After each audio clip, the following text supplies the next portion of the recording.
You're listening to Unmuted Love. Hi there, I'm C. Ushelman, and with 35 years as a marriage and family therapist and 25 years as a parent of 2 children I brought home from the foster care system, I want to welcome you here to Unmuted Love Podcast, the one place where nothing is off limits to say out loud about parenting children from difficult beginnings. Stop for a minute, stop and breathe for a minute, long it over your head, try to listen instead, won't you? Think for a minute, who you wanna be for a minute, don't get over your head, you're like everyone else, aren't you? Sometimes it's real sweet around here, and sometimes it ain't so pretty, because this is 100% Unmuted Love. So let's go. You'll be just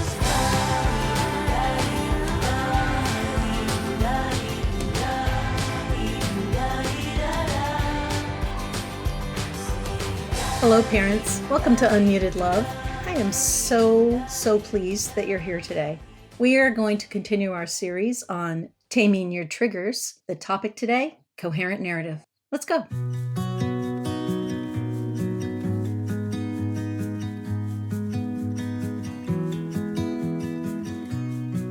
Part 4 of Tame Your Triggers is not so much about tools in your toolkit, but more about a journey that you need to go on if you have any of the things that we're going to talk about in a second that might be impeding your ability to parent your children well, or to work with children well, or to feel satisfied in your work if you happen to be a therapist or a social worker. Everybody needs a coherent narrative, right? That isn't like, only people who have big trauma, big T trauma. No, everybody needs a coherent narrative. But what does that mean? Most people would say, well, I know what happened to me. Yes. And then sometimes no. So we kind of have a vague idea, but we haven't necessarily gone in and done the excavation necessary to make it coherent. So I'm going to tell you what that means in just a second. We are going to talk about what a coherent narrative is, why we need one, and I'm going to spend a little bit of time convincing you that you need one, because a lot of times I do have to convince people that they need one and convince them to do the work, because the work is actually a little hard. I'm going to talk to you about security and insecurity, how that gets hardwired in us and how we pass it along to children. And even we can pass it along to other parents we're working with who are then working with their children because we don't know better. And so it's kind of important if you're a person who works with parents and children to have a good understanding of how you personally, the therapist or the social worker, are hardwired. And of course, if you're the parent, then how you're hardwired makes 100% difference in whether you have a secure base or you have some kind of insecure base, which is what we talked about in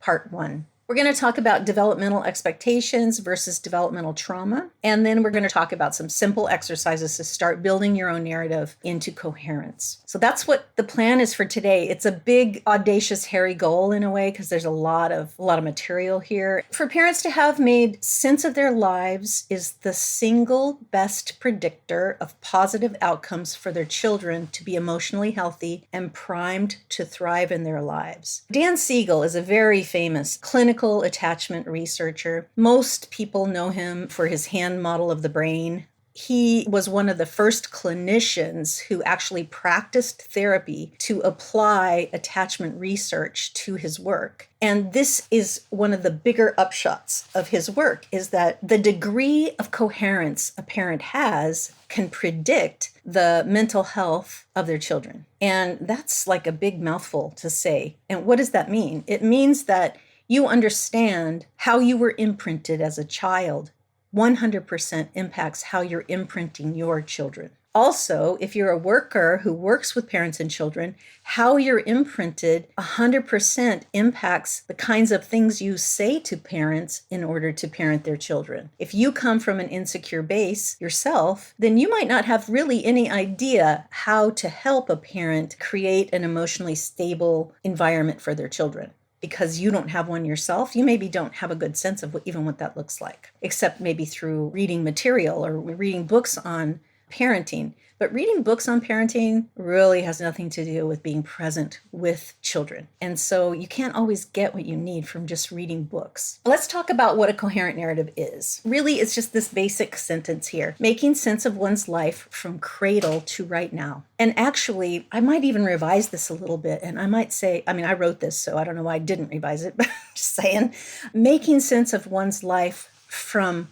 pre-conception, through conception, to birth, through till now. Your epigenetics, right? What happened to your parents, the conditions under which you were conceived, the process of your gestation, what happened to your parent in gestation, and then your birth experience, and then your experience in the first couple of years of life in particular really impact who you're going to become in the rest of your life, believe it or not. You could put a parenthesis around that period of time from pre-gestation to 2 years after birth, and you could almost predict the positive or negative outcome of the next generation. So we have done that research. We have done longitudinal studies. We know that this is true. It's predictive. We can tell because this imprint that you get is so impactful. It's so important and it lasts a lifetime. So it's super important, and it's super important to understand how we can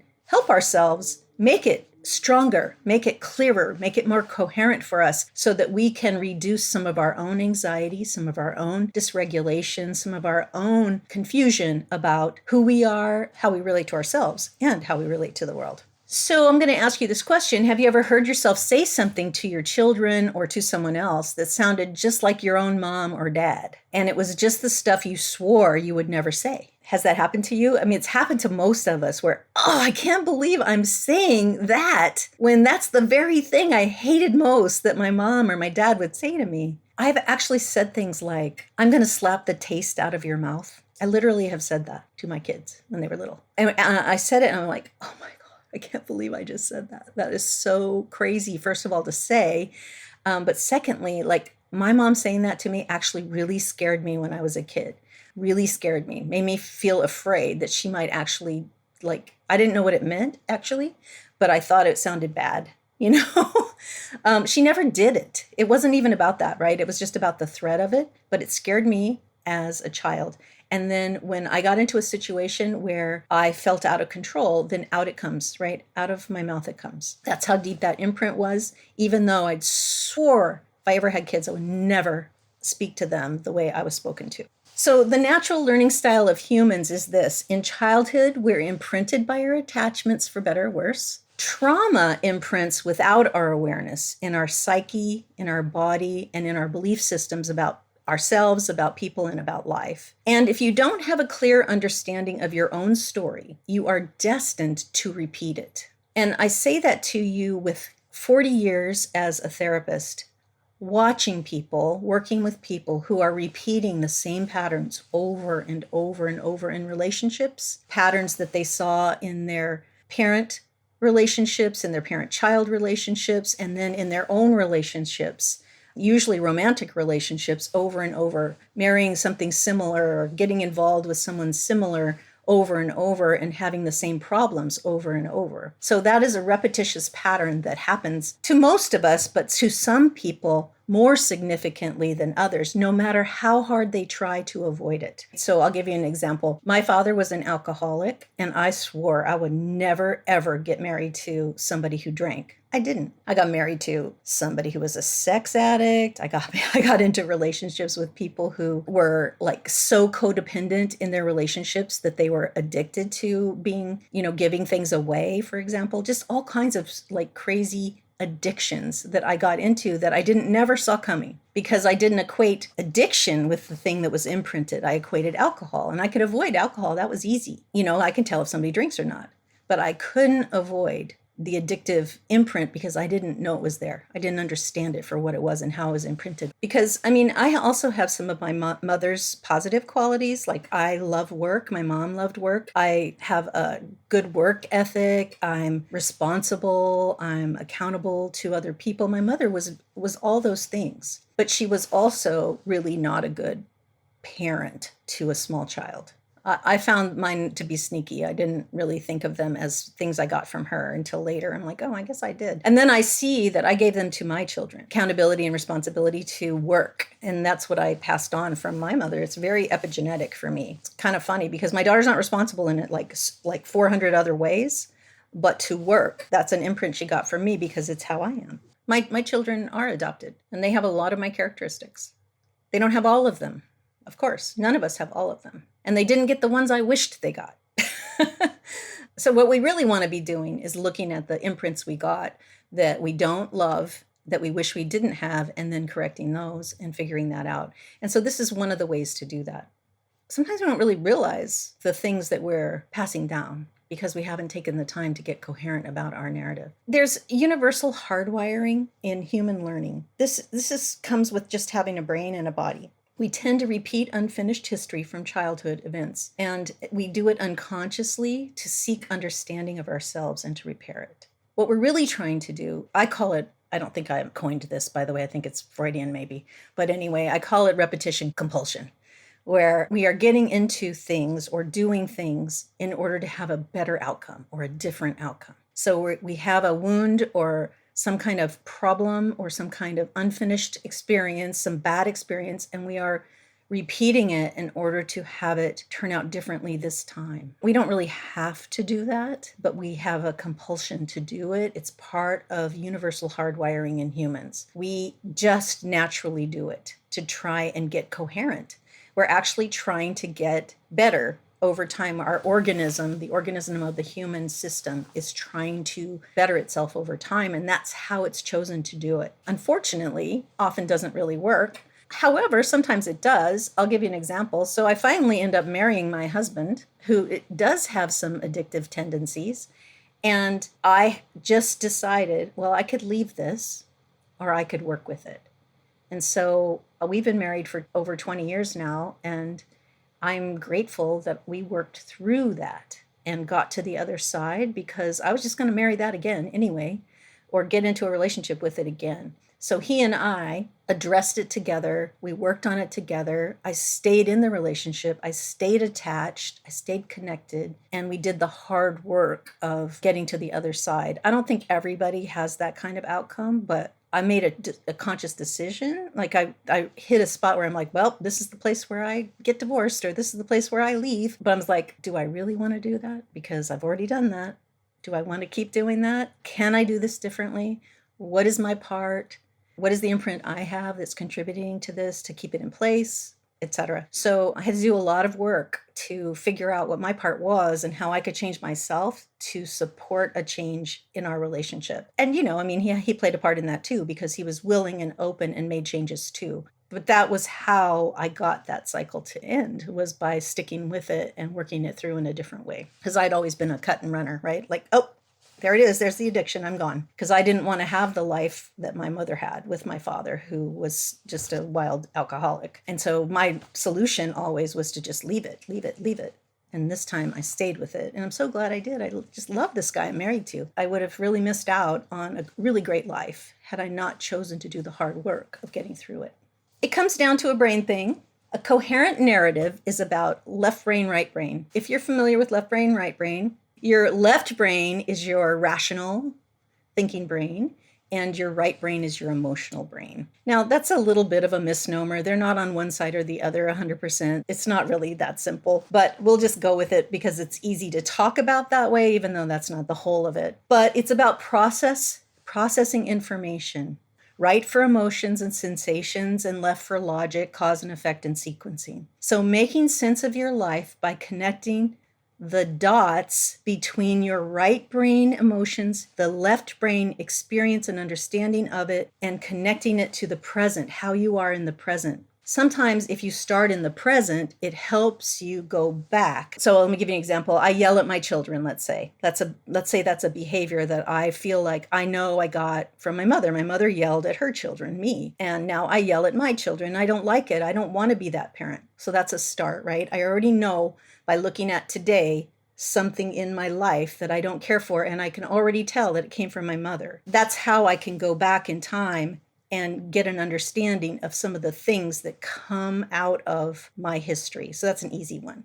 Some of them are not so easy. So, the pattern of getting in relationships with addicts, that took me a long time to understand, because I just thought it was about alcohol. It took me a long time to get that it's not about alcohol, it's about addiction. And then where that came from was obvious once I figured it out. It's a little bit of a Sherlock Holmes thing, You kind of have to become an investigative reporter in your own life. It's kind of fun, really. Most people are like, no thanks, see, I don't want to go there. I lived through it. I don't want to go look at it again. Well, see, that is one of the major mistakes people make, is that they think it's in the past and they want it to stay in the past. And so they don't look at it again. They just close the door on it and then go forward. But then it just follows you, because everywhere you go, there you are, So your history follows you into the present. And if you don't realize that, you just think you're in the present living your life and it is what it is, but actually it came from your early beginnings. The integration of your left brain with your right brain experience is what creates a coherence. Coherence just means you understand what happened with both your feeling sensation self, right? Your mind and body experience, and then a rational idea of what actually happened. What most of us have is a feeling sensation, an emotional experience, and a childlike belief about it from what happened. Let me give you an example. One time I bought a present for my mom. I was a young teenager, and I actually didn't buy a present for my mom. Oh, sorry, back up. I bought myself. I bought myself something, and then I realized it was my mom's birthday. And so I just wrapped it up and I gave it to her. And I just said, happy birthday, Mom. I got this for you. And she opened it and she threw it on the floor and she stepped on it. And she said, you bought this for yourself. You didn't buy it for me. And I felt this horrible shame come over me, just this terrible shame response. And I felt like the worst person on the planet. And it was just a bad experience, right? And she was actually right.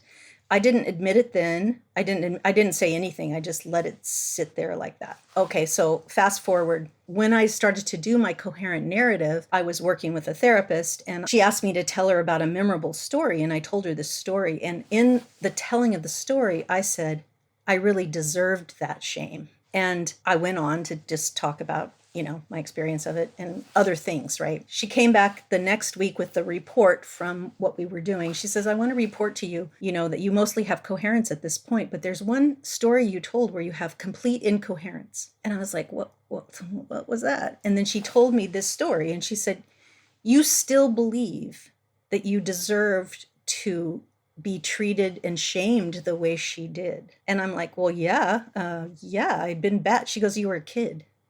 You were a kid and you didn't deserve to be shamed and to feel like the worst person on the planet. She could have done something different there had she understood how to do that. She didn't. So instead of you realizing as an adult that she made a mistake in her parenting, you took it as you're a bad person and you've carried that forward all these years, which was really true. I had a little kernel of, at the core of me, I'm a bad person. And I never even connected it with where that came from. Why do I think that? I'm actually a really good person. Why do I have that little core, sneaky, I'm not a good person feeling? Well, when I did the work, I found it. Here it is. It came in that moment. And with my child mind, I told myself, I'm a bad person. I will never be a good person is what I told myself. And then 30 years later, I'm still carrying that belief, just a little one in the kernel. So whenever I would do something that I thought was not perfect or not right, a little bit, or if I'd make a mistake, that shame would get triggered. Oh, I'm a bad person.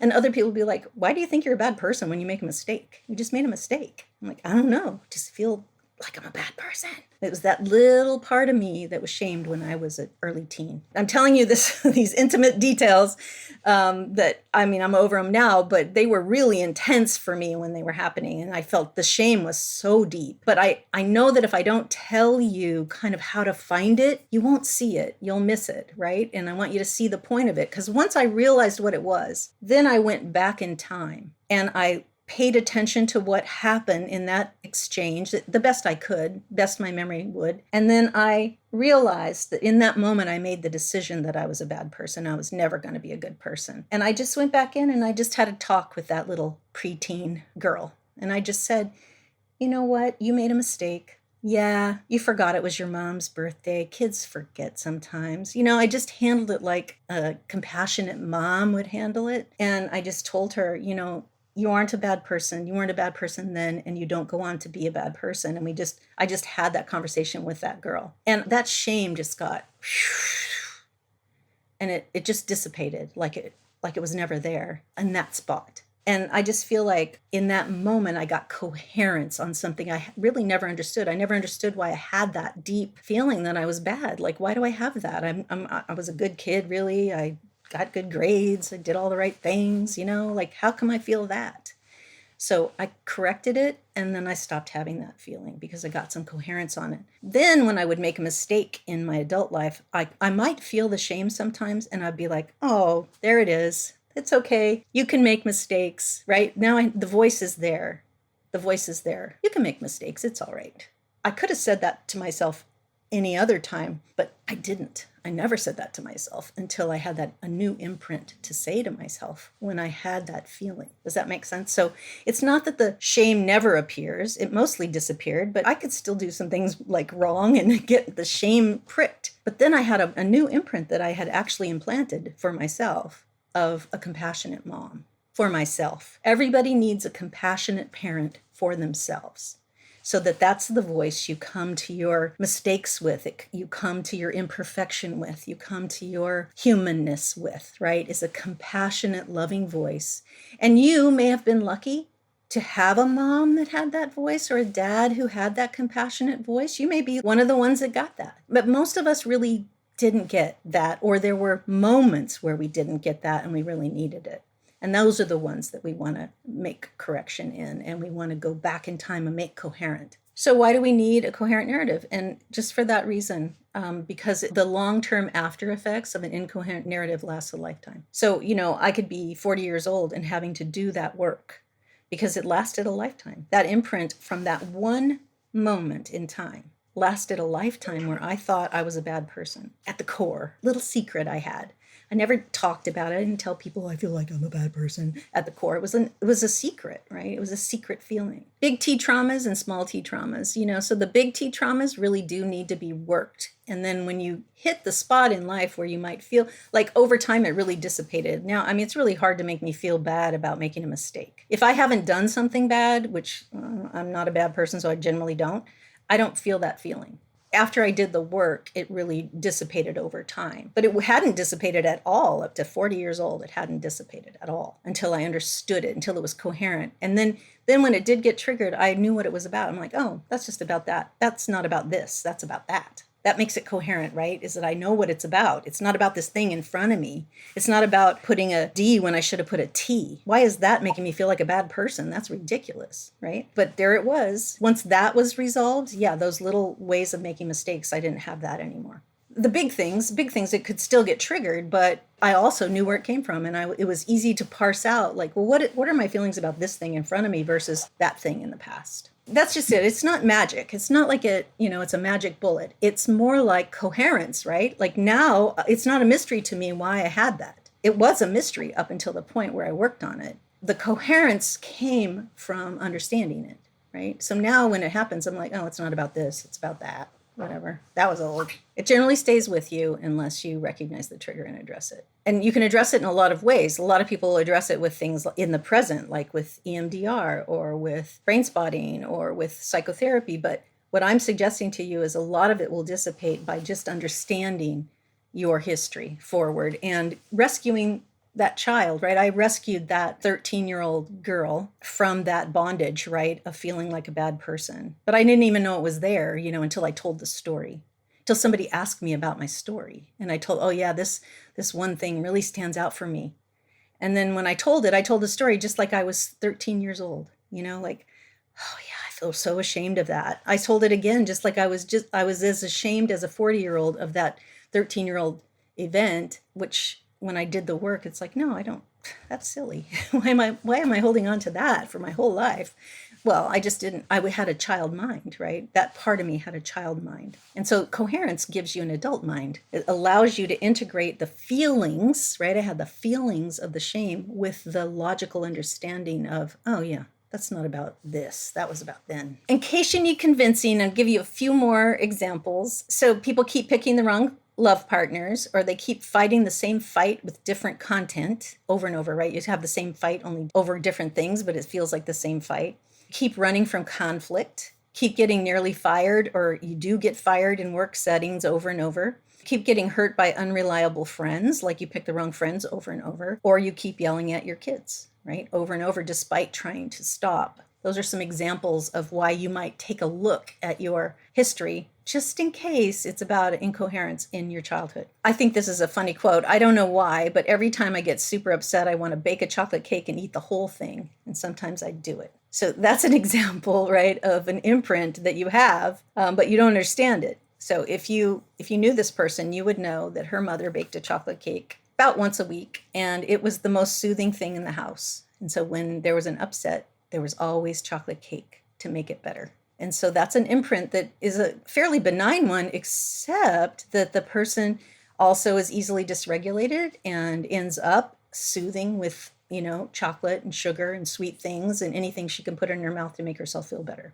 That leads us to the biology of developmental trauma. Sometimes we talk about developmental trauma in the kids we're living with and how they're impacted by the trauma they experienced. But this is what you might be living with because of what happened to you in your childhood. You may actually have some form of developmental trauma, depending on what happened to you. And you may never have realized it. You might know that you had a traumatic childhood. You might know that bad things happened to you. You might know those things, which of course you do because you have a brain and you remember. But you may not realize that it impacted your regulation system. Or you might have spots where you are you have very arrested development, like around relationships or around work experiences or around children. And you might not have realized that, and a coherent narrative will help you understand that you too may be struggling with complex developmental trauma, which we talk about all the time with kids who have come from difficult beginnings. But do you think of yourself as a kid who came from difficult beginnings? And if you don't, then it's because you didn't come from difficult beginnings, but also maybe because you just haven't applied all this information to yourself. One of the things that Dan Siegel is famous for saying is what fires together wires together.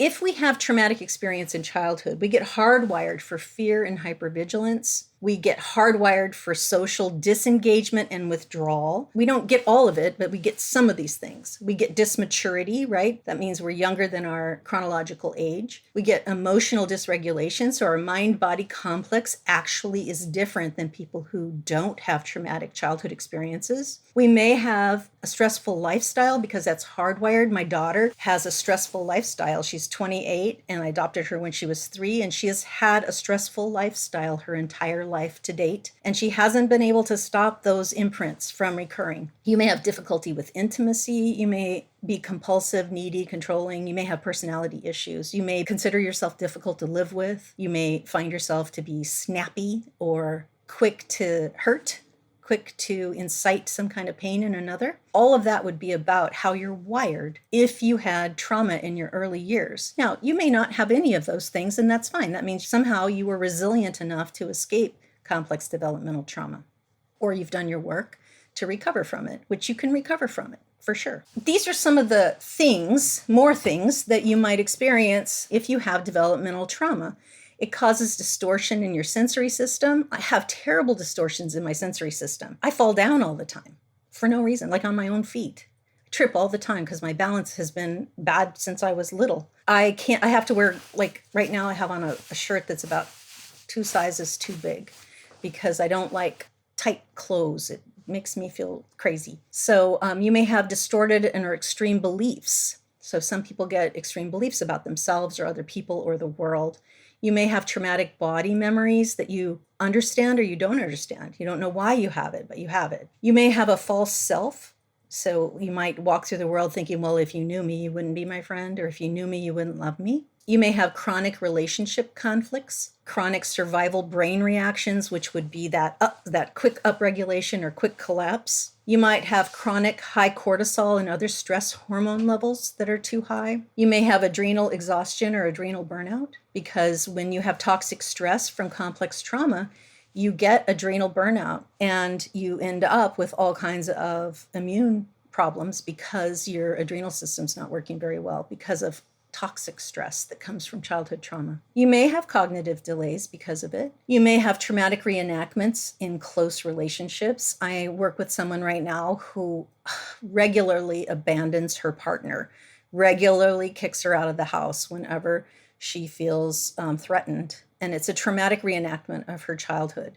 Her partner understands it and so far has been able to withstand just saying, I don't want to do this anymore. But, it's only a matter of time, right? And if this doesn't get resolved. You may be triggered into dissociation. You may get into dissociated states, where you're just kind of spacing out, or even go so far as to become another personality or have extreme personality shifts. You may have regression, confusing the past with the present, or you may have what I talked about earlier, which is repetition compulsion, where you just repeat the same patterns over and over. So what's the impact of a childhood unfinished and incoherent? If you are familiar with the ACEs study, this is the pyramid of the ACEs study. The ACEs is adverse childhood experiences. But anyway, if you come up with a high level of ACEs, which would be 3-4 or more, and there are only 10. But if you have, I think 3, I hear people say 4 all the time, but my experience with people is that 3 or more can cause some serious impact on your life. We know that trauma in early childhood, and those on the ACEs test are adverse childhood experiences, are traumas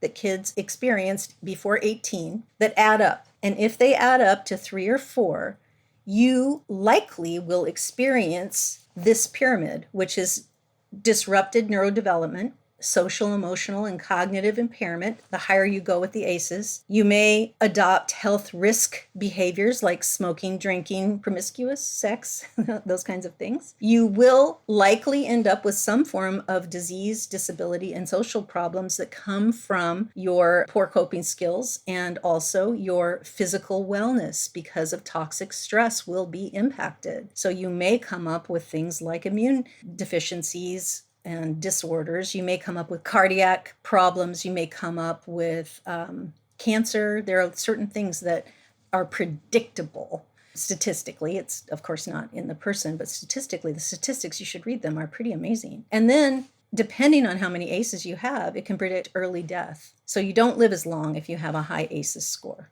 Statistic. Can you do anything about that? You betcha. You do all kinds of things about that. Like if you knew that you were susceptible to early death, what would you do differently? You would take better care of yourself. You would lower your stress levels. You would eat better. You would exercise. You would get some help with how to process your chronic thinking and etc., right? You would do things that would help you live longer. You can easily intervene in these things, but what happens is that people don't understand that their early childhood experiences impact them for a lifetime, and they don't realize that they can't just keep going like nothing happened to them and expect to live till they're 90 years old without some kind of intervention toward wellness. So that's important. The ACEs test, a resiliency test, which would tell you, it's sort of like a balance. You have high ACEs, but you might also have high resiliency. That's what I have. I have almost 10. I think I have 10. I have 9 or 10 ACEs. It's like the whole thing. I have the whole shebang. I think it's 9 because I wasn't sexually abused. So 9. And I have almost the same amount of resiliency, which is why I think I'm more successful than a lot of people who had this high of ACEs. I do have a lot of after effects from childhood abuse in terms of my physical wellness, and these came on really early in my life. I feel certain now that it had to do with, high cortisol, high stress levels in my mind-body complex. And I didn't really I didn't know about ACEs, right? This is actually a relatively new study in the last 20 years. And then there's a childhood neglect inventory, because childhood neglect is actually an ACE that's not on the ACEs test. So you might want to see how much neglect there is in your history, because that's a big trauma that people often overlook because there are no broken bones and it's not sexual abuse. So it's not taken as seriously, but it actually is a very high ACE score. So you might want to take that inventory too, even though you won't see it on the ACEs test. It's kind of a buzzkill so far, huh?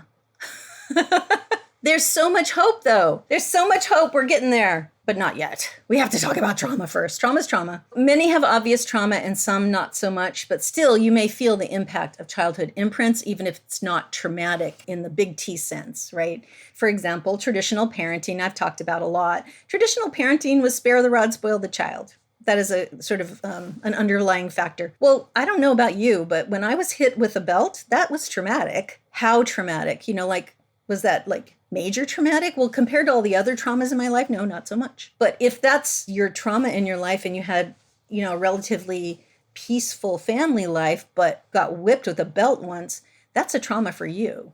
And then how it impacted you depends on who you are and how you processed it and how it was remediated by your parents, et cetera, right? Or how much you've worked on it since then. It's up to you to decide what's traumatic for you. No one else gets to decide that. And that's what I want to make really clear to you. Try not to dismiss what I'm saying because you had what you think of as a fairly normal traumatic childhood. Like, well, everybody has this, everybody had that. Yeah, I mean, everybody was kind of traumatized, right? So it's okay. You don't have to use the trauma word if you don't want to. You still need a coherent narrative, whether you call it trauma or not. I'm just telling you that because I don't want you to dismiss it out of hand because you don't think of it as traumatic. You may still have imprints that repeat, right? And they may be ones that you don't really want. Now, if you chose a great partner, you still have that same partner, you're really sweet to your kids, you're growth oriented, you're positive most of the time. I mean, you got some great repetition compulsion going on there, right? It's all positive repetition compulsion. It's awesome. I mean, I am happy for you and pleased that there are people on the planet who have that. If that's you, then you can just check out right here and not go further. But if it's not you, then stay, right, and get what there is to get here. A friend of mine said this, what's the big deal? I know what happened when I was a kid and I'm older now. It's over. I don't need to go back there and complain about it, right? I don't need to rag on my parents or make my parents bad. I just need to move on. So the point of a coherent narrative has nothing to do with making your parents bad at all. It's not about your parents at all. It's about you, what happened to you and what your experience of it was. Your parents may have done all the right things, and still you may have some imprints from childhood that repeat that you don't really know where they came from or why they're like that. You still need a coherent narrative. So we talked about this before. I'll just quickly go over them. Big T trauma are, physical, sexual, emotional abuse that ranks high. Abandonment, severe neglect, torture, hateful acts upon a child, an absent father or mother, working mother and father who really are working all the time, and which would be neglect, right? Benign neglect is what we call it. Drinking or drugging parents, severe violent arguments, threats or accusations made in the home, or being slapped in the face often, being hit at all, but being slapped in the face has its own peculiar traumatic imprint. And then small T traumas might be punishments that include severe punishment. I had a client who was forced to kneel on rice for hours at a time as a punishment, and that was very traumatic for her. Spanking, yet being yelled at, shaming. I think shame was pretty much my mother's main way of parenting, was just to shame. I don't think she had any other strategies. Mostly it was shame. Some things like humiliating or ridiculing, also known as sarcasm, can happen, right? If you were raised with a lot of sarcasm or a lot of things you didn't really understand, that could be very traumatizing to you, to your development. Doing as you're told, period, right? You never have a say. Teasing, mean tickling, parentifying, right? Being forced to be the parent in the family for the parents or instead of the parents who are working all the time. Maybe you have to be parentified to raise your siblings. Blamed for undetected learning disabilities, right? A lot of kids are blamed for being stupid, for failing school, like it's their fault, like they're doing it on purpose when really they have underlying disabilities. You might have been a latchkey kid, so you just spent most of your time at home watching TV. That I was just telling somebody the other day that Star Trek raised me. And it wasn't a bad way to be raised, actually, by Star Trek. It's very egalitarian in its thinking. And then, benign neglect, like go out and play, at 10 in the morning and don't come back until it's dark. That was a fairly common parenting practice, right, for about 40, 50 years ago. Those are small T traumas. So we already talking about you, the parent, as experiencing developmental trauma, perhaps. How does it work? Back to this basic human process. This is how people get their attachment. They get it from the arousal relaxation cycle of infancy. This is the very basic way that parents transmit trust, security, and attachment to children. And it's through this process where a child expresses a need through crying when they're hungry, when they're wet, when they're tired, bored, when they're upset, they cry. They are expressing their displeasure, and their needs are met by their parent who soothes them, feeds them, changes their diaper, plays with them, and returns them to a calm state, which they go into they're relaxed and they're calm and they're quiet. And this happens like over and over and over when you have a baby, right? This is like over and over and over and over and over ad nauseum. You just never want to see another diaper again after you have a child. But if you're the parent, even if you're tired, even if you're sick, right? You don't get to be sick if you're a mom.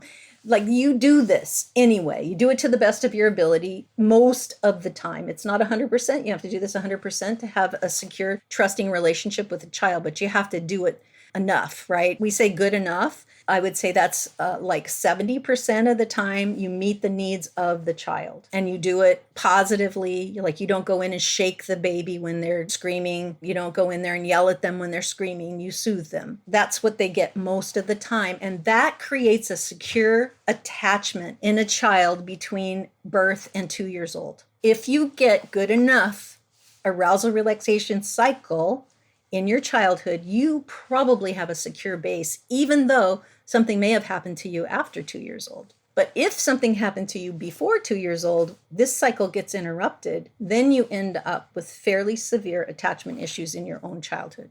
If you have daily disconnects with a parent, connection is touch to touch, eyes to eyes, matching sounds, and verbally soothing, back and forth, back and forth, back and forth. I know that I know you. That's what the back and forth is in a parent-child relationship. I know that you know me. I know that you know me, right? Back and forth, back and forth. And that creates a sense of self over time. Because if you're matching, you're making eye contact, you're having soothing sounds, you're using soothing voice tones, and you're using gentle touch, then secure attachment is created in the first 2 years of life. If there is a daily disconnect between those things, you end up with developmental trauma. And the disconnect can be for all kinds of reasons. Mom has postpartum depression. Let's put a dad here. Dad works all the time, comes home late, leaves early. Mom is an alcoholic and checks out, around 3 o'clock every day. Any number of things can interrupt this.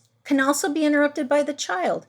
Like, the child can be hard to soothe, can be temperamentally different than the parent, which causes a kind of disruption in the connection between the parent and the child. And so it gets disrupted. So there are lots of things that can happen that interrupt this I know that I know strength of attachment. It's hard to know if this happened to you or not unless you have a hard time soothing a child. If you have a hard time making eye contact, you have a hard time holding your child when they're screaming bloody murder, you have a hard time being a soothing response to your child most of the time, then you can know that you probably had some kind of disconnect in your first 2 years of life that impacted you. Let me give you an example. My daughter came to me when she was 3, and she never let me hug her. She never let me, kiss her or soothe her. She just never would allow that. She allows it now. She's 28. She lets me hug her now. She comes for soothing now. But she has a son, my grandson, who's 6 now, and she laments to me that she just can't soothe him. She can't hold him. She hates him to touch her skin. She hates to have him climb on her or come to her for touch or soothing, because she didn't get it when she was a kid, clearly. And I wasn't able to interrupt that as her parent because she wouldn't allow it. Now she's passed that down to her son. And so he has some fairly significant attachment issues himself. They're not as severe as hers, in my opinion, but they are pretty severe. And she has a very hard time. And sometimes she says, Mom, you don't understand. He's this and this and this. And I'm like, I do understand because I had you. She's like, what? And I'm like, And she's like, I know. So, she knows where it comes from, that she hasn't been able to soothe him. So he is a fairly difficult kid in a lot of ways. And she doesn't have a lot of emotional rapport with him. It's really painful for me because I wasn't able to heal that in her, and now it's passed on to the next generation.